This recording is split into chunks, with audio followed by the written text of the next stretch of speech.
매주 일요일마다 전 세계 수백만 명의 사람들이 예배당에 앉아서 마치 영혼 없는 주문처럼 똑같은 문장을 중얼거리잖아요. 나는 거룩한 공교회를 믿습니다.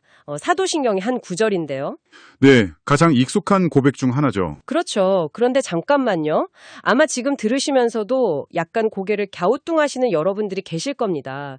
그러니까 요즘 뉴스를 장식하는 온갖 부패, 갈등, 스캔들의 온상인 그 교회를 우리가 미는다고요?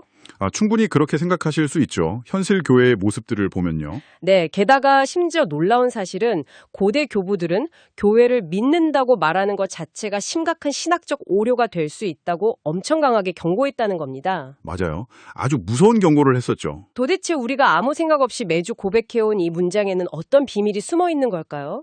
오늘 저희가 분석할 자료는 2020년 5월 7일 목요 저녁 경건회에서 다루어진 존 칼경의 기독교 강요 발췌본과 사도신경 15번째 강해 내용입니다. 자, 한번 펼쳐볼까요? 네, 좋습니다. 오늘 우리의 미션은 이 익숙한 고백 이면에 숨겨진 놀라운 신학적 의미를 파헤치고 완벽하지 않은 교회가 왜 여전히 중요한지, 그리고 오늘 자료에서 아주 파격적으로 묘사하는 어머니로서의 교회라는 개념이 도대체 무엇을 뜻하는지 깊이 탐구하는 것입니다. 아마 오늘 이 탐구를 함께 하시는 분들 중에는 아니, 이 바쁜 시대에 수백 년 전 칼뱅의 교리문답이 대체 무슨 소용이냐라고 생각하시는 분들도 분명 계실 겁니다. 하긴 너무 옛날 이야기 같긴 하죠. 네, 충분히 이해합니다. 우리는 지금 막 엄청난 정보의 홍수 속에서 살아가고 있고 또 권위를 가진 기관들, 특히 종교 기관에 대해서 역사상 그 어느 때보다 깊은 불신을 느끼는 시대를 통과하고 있으니까요. 맞아요. 진짜 냉소적인 시대잖아요. 그렇죠. 하지만 오늘 우리가 나누게 될 이 이야기는 그냥 오래되고 지루한 교리 수업이 아닙니다.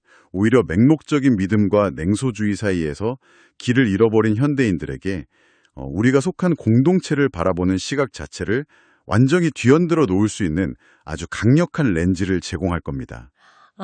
기대가 되는데요. 사실 저도 오늘 다룰 이 발췌본을 읽으면서 제일 먼저 약간 뒤통수를 맞은 것 같은 기분이 든 대목이 있었거든요. 어떤 부분이었나요? 그게 아주 사소해 보이는 문법 이야기에서부터 엄청난 통찰이 시작되더라고요. 사도신경 전체 흐름을 보면 앞부분에서는 성부, 성자, 성령, 삼위일체 하나님을 믿습니다. 이렇게 고백하고 바로 이어서 거룩한 공교회를 믿습니다. 라고 넘어가잖아요. 네, 자연스럽게 이어지죠. 우리말 번역으로 보면 똑같이 믿는다는 동사를 쓰고 있어서 그냥 1번 하나님, 2번 교회 이렇게 순서대로 나열하는 것처럼 보이거든요. 그런데 이 두 고백 사이에 완전히 다른 문법적 규칙이 숨어 있다는 게 사실인가요? 네, 그 미세하지만 결정적인 차이를 발견하려면 라틴어 원문을 들여다봐야 합니다. 라틴어요? 네, 초대교회부터 이어져 온 라틴어 사도신경을 보면 삼위일체 하나님, 그러니까 성부, 성자, 성령에 대해서 믿는다고 고백할 때는 그 대상 앞에 전치사 인, 라틴어로는 in을 반드시 붙였습니다. 예를 들어서 크레도 인 데움처럼 말이죠. 전치사 in이 들어간다는 거군요. 그렇습니다. 여기서 전치사 in이 들어간다는 건 단순히 신이 존재한다는 팩트를 내 머리로 동의한다 이런 가벼운 뜻이 아닙니다. 그럼요. 나의 전 존재, 내 영혼의 무게중심 전체를 그분에게 던져서 인격적으로 온전히 의탁한다는 의미입니다. 내가 벼랑 끝에 섰을 때 내 손을 잡아줄 유일한 구원자로서 전적으로 신뢰한다는 뜻이죠. 내 영혼을 완전히 던져서 의지하는 상태? 그게 전치사 in이 가진 엄청난 무게감이군요. 맞습니다. 그런데 여기서 흥미로운 점은 뒤이어 나오는 거룩한 교회를 믿는다는 문장으로 딱 넘어가면 이 전치사 in이 귀신같이 쏙 빠져버립니다. 진짜요? 왜 빼버린 걸까요? 키프레아누스나 아우구스티누스 같은 고대교회의 위대한 교부들은 교회를 향해서 이 전치사를 사용하는 것 자체가 하나님이 바르실 영광을 피조물에게 돌리는 끔찍한 신성모독이라고 가르쳤거든요. 신성모독이요? 와, 엄청 강한 표현이네요. 그렇죠. 그러니까 전치사가 빠진 교회를 믿는다는 고백은 교회를 우리가 아마 예배하고 영혼을 전적으로 맡길 궁극적인 대상으로 삼는다는 뜻이 절대로 아닙니다. 그럼 어떻게 이해해야 되죠? 오히려 하나님께서 세우신 교회라는 영적 공동체가 이 땅에 실제로 존재한다는 사실을 인정하고 믿는다는 객관적인 팩트에 대한 선언에 가깝습니다. 대상을 향한 인격적인 숭배와 사실에 대한 단순한 팩트 인정의 차이라고 할 수 있죠. 아, 듣고 보니까 이게 약간 의사와 병원 건물의 차이 같다는 생각이 확 듭니다. 오, 의사와 병원이요? 네, 우리가 심각한 병에 걸려서 수술대에 누울 때 우리는 내 배를 가르고 생명을 살려줄 그 의사에게 내 모든 걸 전적으로 맡기잖아요. 그렇죠. 생명을 맡기는 거니까요. 네, 이게 바로 전치사 인이 들어간 하나님을 향한 믿음인 거고요. 반면에 병원이라는 건물이나 그 의료 시스템 자체를 우리가 막 맹신하고 숭배하진 않죠. 건물 보고 나 좀 살려주세요 하진 않잖아요. 하하, 맞습니다. 아무도 건물한테 기도하진 않죠. 하지만 그 병원이 의사가 나를 치료하는 실제적인 장소이자 구체적인 통로라는 사실만큼은 아주 분명히 인정하거든요. 병원 없이 허허벌판에서 수술을 할 수는 없으니까요. 야, 아주 정확하고 확 와닿는 비유네요. 우리가 병원이라는 구체적인 공간 안에서 의사의 치료라는 결과를 경험하듯이 말이죠. 네, 딱 그런 느낌이었어요. 여기서 핵심은 삼위일체 하나님과 교회의 관계를 원인과 결과의 관계로 아주 명확하게 구분해야 한다는 겁니다. 칼뱅은 이 부분을 아주 철저하게 강조해요. 원인과 결과? 네, 삼위일체 하나님은 우리 구원의 유일한 기초이자 원인이십니다. 반면에 거룩한 교회가 세워지고 우리가 그 안에서 죄사함을 받고 부활과 영생을 얻는 이 모든 것들은 전부 하나님께서 일하신 결과에 불과합니다. 아, 그러니까 교회가 목적지가 아니군요. 그렇죠. 우리는 교회를 구원의 어떤 최종 목적으로 삼는 게 아니라 성령 하나님께서 바로 이 교회라는 구체적인 통로를 통해서 지금도 당신의 백성을 부르시고 일하신다는 살아있는 실제를 고백하는 겁니다. 교회가 목적이 아니라 성령이 일하시는 통로이자 결과물이라는 거네요. 그렇다면 여기서 자연스럽게 제 머릿속에 이런 질문이 하나 떠오릅니다. 그 통로라는 건 구체적으로 어떤 역할을 하길래 이토록 중요하다는 걸까? 아주 중요한 질문이죠. 네, 오늘 읽은 텍스트를 보면 칼뱅이 이 거대하고 어찌 보면 때로는 좀 딱딱해 보이는 종교 제도를 향해서 어머니라는 아주 사적이고 부드러운 단어를 훅 꺼내들거든요. 네, 어머니로서의 교회라는 표현이죠. 솔직히 현대인들에게 교회는 그냥 종교적 서비스를 제공하는 기관이나 무슨 커뮤니티 센터 정도로 여겨지는데 어머니라니요. 사실 저는 처음엔 좀 감성적인 포장 아닌가? 이렇게 생각했었어요. 그냥 감성적인 비유처럼 들리실 수 있죠. 하지만 사실 신학적으로는 아주 뼈대가 굵고 묵직한 개념입니다. 칼뱅은 여기서 3세기 카르타고의 주교였던 키프리아누스의 아주 유명한 명제를 다시 소환합니다. 어떤 명제인가요? 하나님을 아버지라고 부르는 자는 교회를 어머니로 고백할 수 있어야 한다. 와, 진짜 단호한 선언이네요. 엄청 단호하죠. 이걸 단순히 문학적인 은유로만 볼 게 아닙니다. 한번 생각해 보십시오. 어머니의 태에 잉태되지 않고 세상에 태어날 수 있는 생명이 있습니까? 당연히 없죠. 또 태어났다고 하더라도 갓난아기가 어머니의 젖과 돌봄 없이 혼자 힘으로 생존할 수 있나요? 절대 불가능하죠. 금방 죽고 말 겁니다. 네, 신자 역시 똑같다는 겁니다. 영원한 하나님의 나라에 완전히 들어가기 전까지 이 지상의 교회가 제공하는 탯줄과 품 안에서 끊임없이 양육과 부양을 받아야만 영적인 생존이 가능하다는 뜻입니다. 아, 영적인 생존이요? 네, 교회는 그냥 일주일에 한 번 가서 좋은 강연 듣고 오는 문화센터가 아니라 신자를 낳고 기르는 영적인 모태 그 자체라는 거죠. 여기서 정말 흥미로워지는 부분인데요. 어머니의 품이 따뜻하고 안전하다는 건 알겠습니다. 밥도 주고 젖도 주고. 그런데 오늘 이 텍스트가 마태복음 16장과 18장에 나오는 천국 열쇠권이라는 개념을 이 어머니의 역할과 묘하게 연결짓고 있단 말이죠. 네, 천국 열쇠와 메고픈 권세에 대한 부분이죠. 보통 열쇠권이라거나 권징이라고 하면 왜 그 중세시대 영화 보면 종교 권력자가 자기 마음에 안 드는 사람 파문하고 내쫓아버리는 막 무시무시한 사법적 권력이나 통제 수단처럼 들리잖아요. 하하, 파문 선고하고 막 그런 거요? 네. 그런데 이걸 어떻게 자애로운 어머니의 양육 도구로 설명할 수 있는 건가요? 솔직히 좀 모순같이 느껴졌거든요. 무서운 권력과 따뜻한 어머니라니. 충분히 그렇게 느끼실 수 있습니다. 아까 말씀하신 대로 중세시대를 거치면서 교회가 이 권징을 정치적 무기로 막 남용했던 아픈 역사가 분명히 있으니까요. 하지만 본래 성경이 말하는 열쇠권, 이 메고 푸는 권세를 칼뱅은 두 가지 어머니의 도구로 나누어서 설명합니다. 두 가지 도구요? 네. 첫 번째는 우리가 아주 쉽게 이해할 수 있는 밥을 지어 먹이는 역할, 즉 양육의 도구입니다. 교회는 복음을 전파하고 성례를 행함으로써 자녀들에게 영적인 생명의 양식을 듬뿍 공급합니다. 아, 젖을 물리는 거군요. 맞습니다.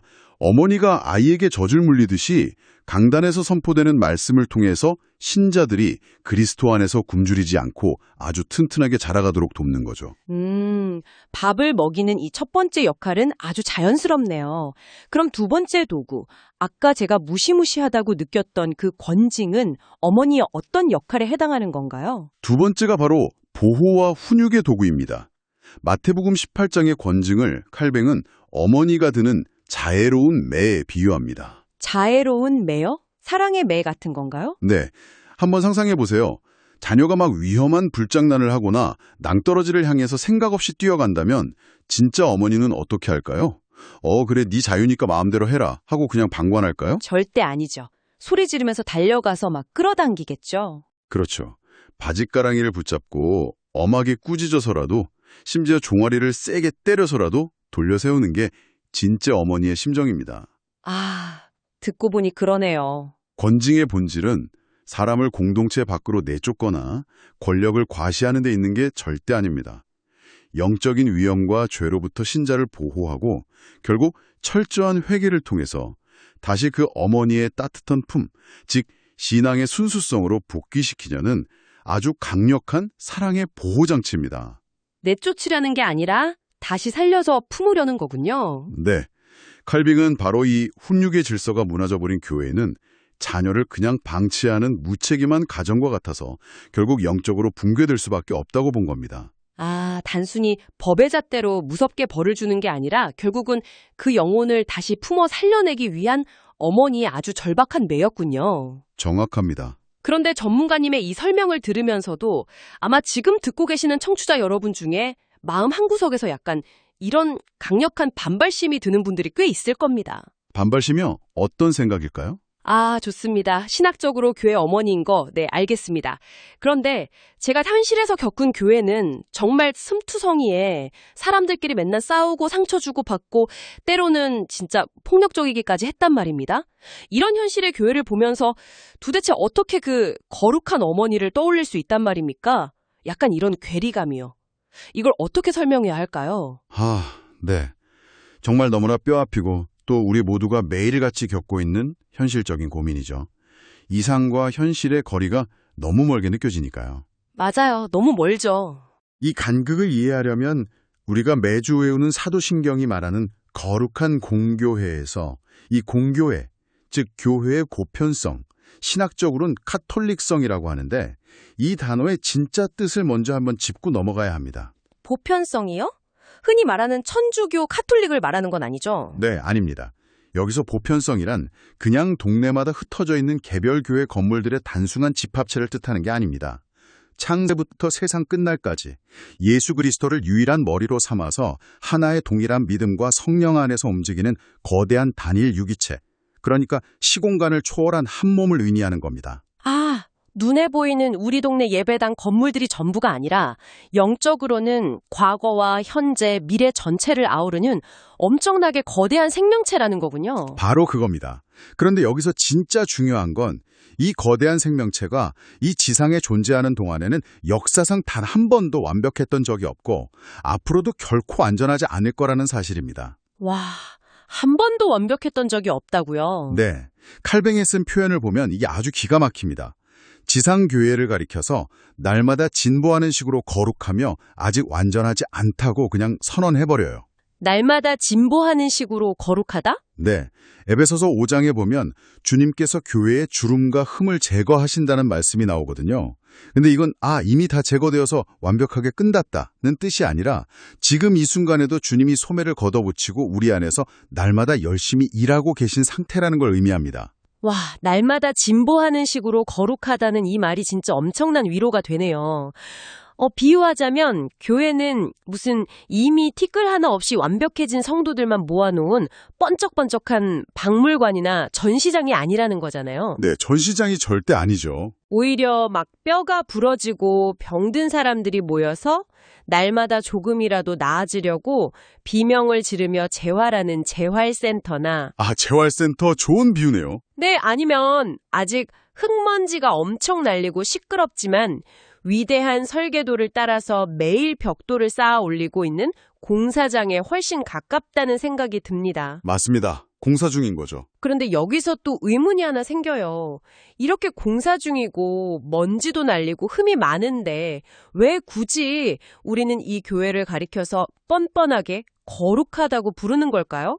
그냥 좀 솔직하게 불완전한 교회라고 부르면 안 되나요? 뻔뻔해 보일 수 있죠. 그 모순을 해결하기 위해서 오늘 텍스트는 교회의 거룩함을 두 가지 차원으로 아주 명쾌하게 나누어 설명합니다.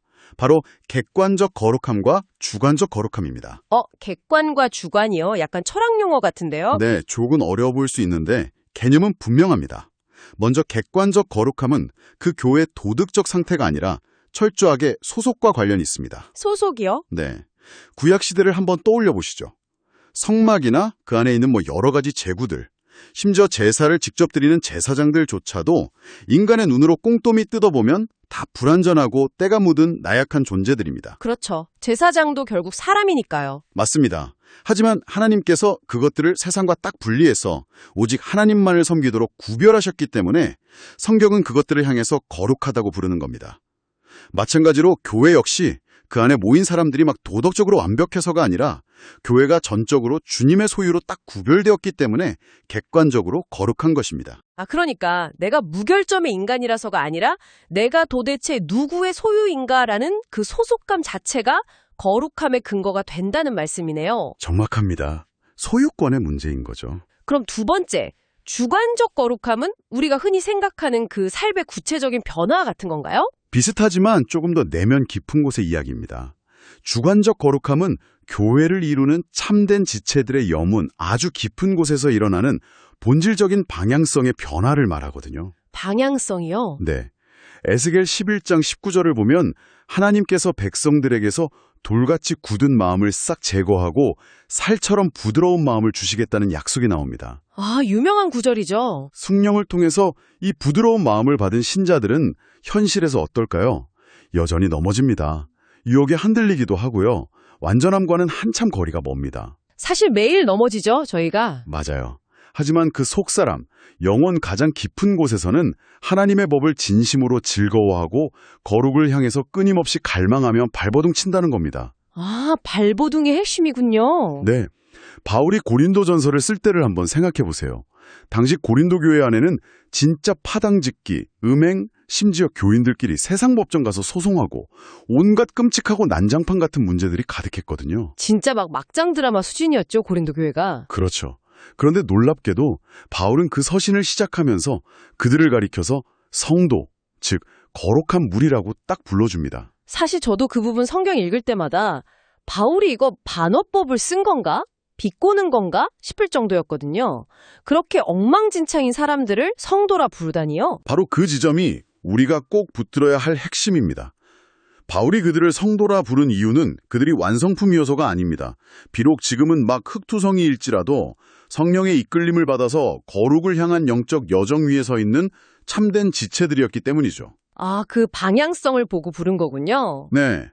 그래서 칼뱅은 아담의 타락 이후 온 인류가 부패한 끔찍한 상황 속에서도 이렇게 불완전하지만 거룩을 향한 발걸음만은 멈추지 않는 이 교회를 하나님께서 단 한 시대도 빠짐없이 보존해 오셨다고 역설합니다. 정말 놀랍네요. 완전하지 않다는 것, 먼지가 묻어있다는 것, 그것이 지상교회의 뼈아픈 본질입니다.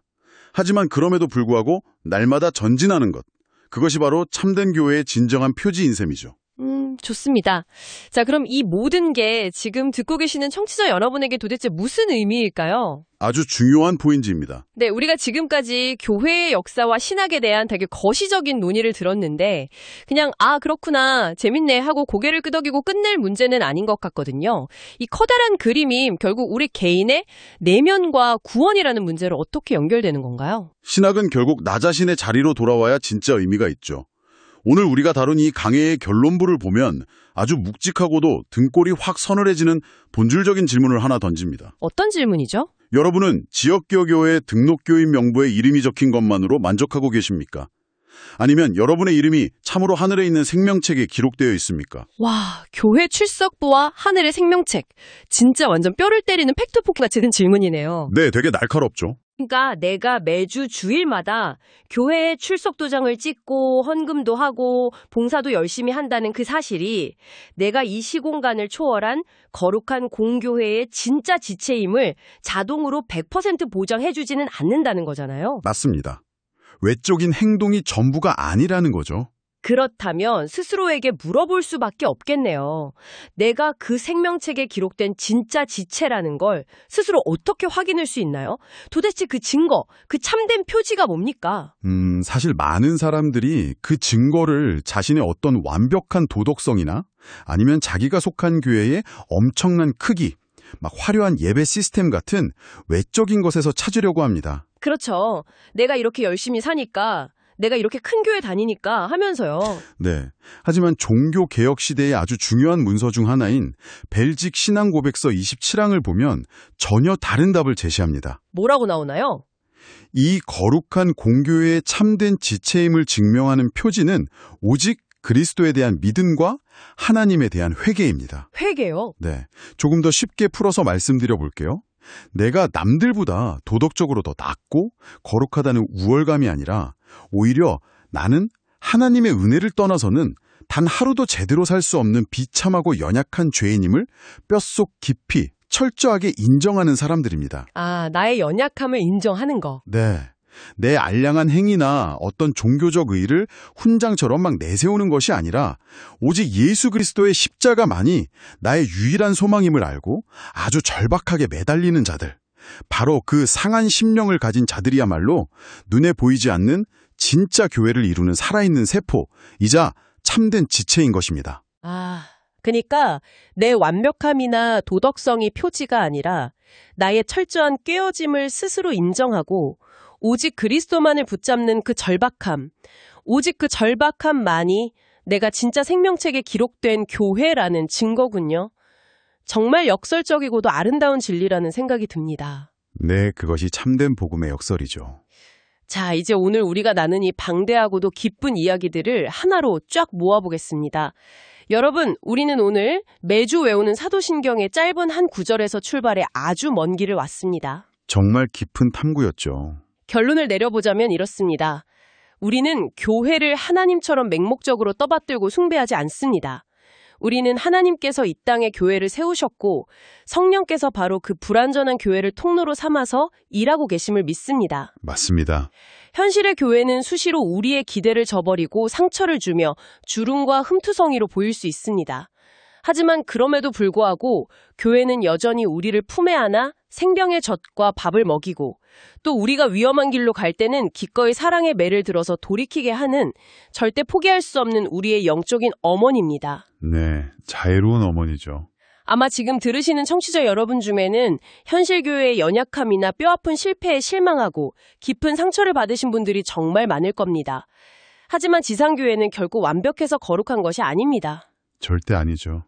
네, 머리 대신 그리스도의 소유이기에 거룩하며 아직 완성되지 않은 그 시끄러운 공사판처럼 수많은 굉음 속에서도 날마다 완성을 향해 조금씩 전진하고 있는 거대한 생명체라는 사실을 꼭 기억하셨으면 좋겠습니다. 날마다 진보하는 거룩함이니까요. 그리고 무엇보다 우리 자신 역시 다른 사람의 흠을 정죄하기 이전에 그 불완전한 어머니의 품 안에서 날마다 조금씩 빚어져 가는 연약한 존재로서 나의 이름이 진실한 회개와 믿음을 통해 하늘 생명책에 확실히 기록되어 있는지 조용히 스스로의 내면을 돌아보는 귀한 시간이 되었기를 바랍니다.